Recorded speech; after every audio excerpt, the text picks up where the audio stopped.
Guys, good afternoon. Alam nyo guys, pag-usapan natin yung guys, yung ibig sabihin pag nagmahal ka guys sa isang tao, hindi mo talaga guys, hindi mo mapipili yung gusto mo guys na perfect person. Ibig sabihin, lahat ng nagmamahal ay perfect yung napili nilang minamahal. Katulad ng lalaki, babae, hindi perfect talaga guys. May something talaga, may secret doon sa kanyang pagkatao guys. Ibig sabihin, hindi perfecto ang isang tao guys. Ibig sabihin, kahit maganda ka o pangit, hindi talaga perfect na makakuha ka ng lovers. May diferensya talaga guys. Ibig sabihin, lahat tayo na nagkakamali talaga tayo. Walang perfectong tao. Kahit sino, mayaman man o mahirap, hindi talaga perfecto guys. Ibig sabihin, pag nagmahal ka sa isang tao, akala mo mabait siya. Hindi habang buhay na mabait siya guys. There is changes pagdating ng araw. Kaya walang perfectong kapartner. Baka bigla siyang lumihis sa isang masama, lumihis siya sa mabuti.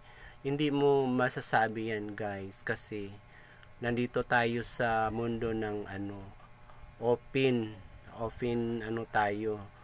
Kahit anong gawin mo, magagawa mo. Kaya walang perfectong tao guys. Mayaman man kahit na mga artista, hindi sila makakuha ng perfect na minamahal guys. May talagang something difference talaga, something hindi, walang perfection guys. Ibig sabihin, kailangan guys, control your emotion. Ibig sabihin, wag kang pa urada-urada guys. Ibig sabihin, pag emotion, nandyan na yung minamahal mo, nandyan na sa'yo yung minamahal mo. Mayroon kang binibigay sa kanya, mga gamit, mga ano-anong mga gamit, mga pera, house and lot, motor, kahit anong binibigay mo, mga alahas. So, nagmamahalan kayo guys, kaya akala mo perfect na yon. So, pagka naghiwalay kayo guys, kailangan to be open your minded.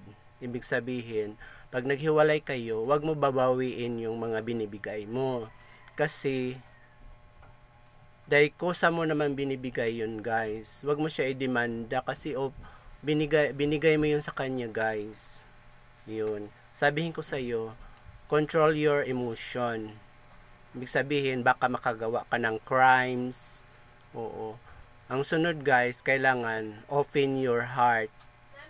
Iano mo yung puso mo, ibukas mo yung puso mo sa pagmamahal. Kahit na hindi na kayo, open your heart na wag mo na babawiin yung mga gamit na binibigay sa kanya, kasi kusa mo yung binigay.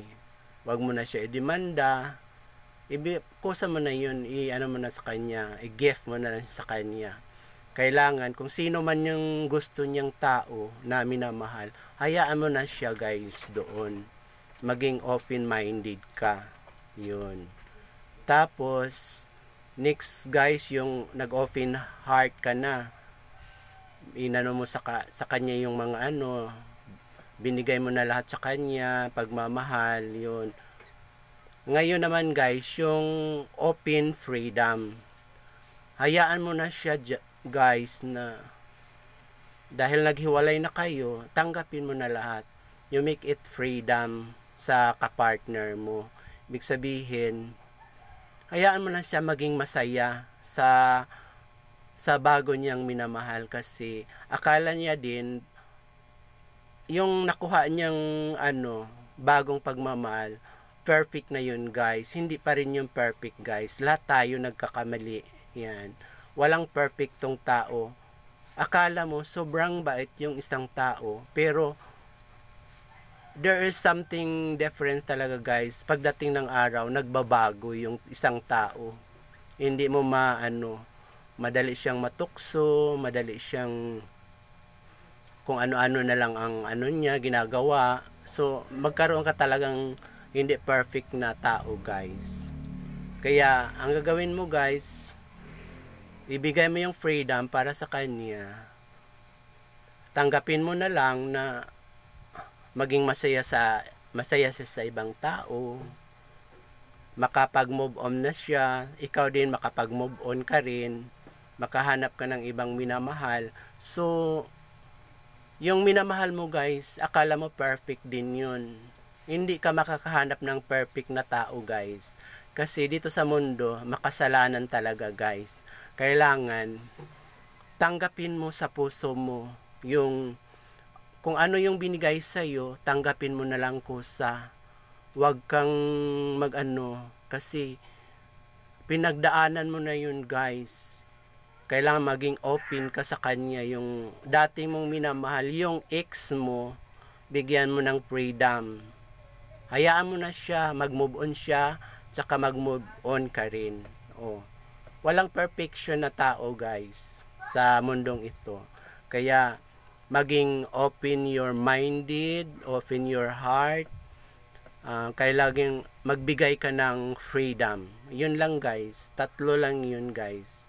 Kailangan wag kang gumawa ng ng masama sa kapartner mo. Wag mo siyang patayin guys, masama yun. Kailangan hayaan mo siyang maging masaya, maging freedom, para ma-realize niya na ganun talaga ang tao, walang perfection. Wag kang pumatay guys, kasi si God ang talaga ang may control sa puso natin. Kailangan magtitiwala ka sa Panginoon, guys. Yan, guys. Mayroon tayong tips na maibibigay sa inyo, guys, para hindi tayo makagawa ng crime sa dati nyong minamahal, sa ex nyo, sa bagong minamahal, the future na minamahal. Kaya ganun lang gawin, guys. Control your emotion, open your minded, open your heart. Ibigay mo yung freedom para sa kanya. Ayan. Huwag mo nabawiin yung mga binibigay mo sa kanya, kasi naging masaya ka na noong binigay mo yung bagay na yun. Huwag mo na siya i-demanda. Kailangan maging open your heart, open your minded. Yan, guys. Thank you guys. Sana may natutunan kayo guys. Thank you guys. Bye-bye.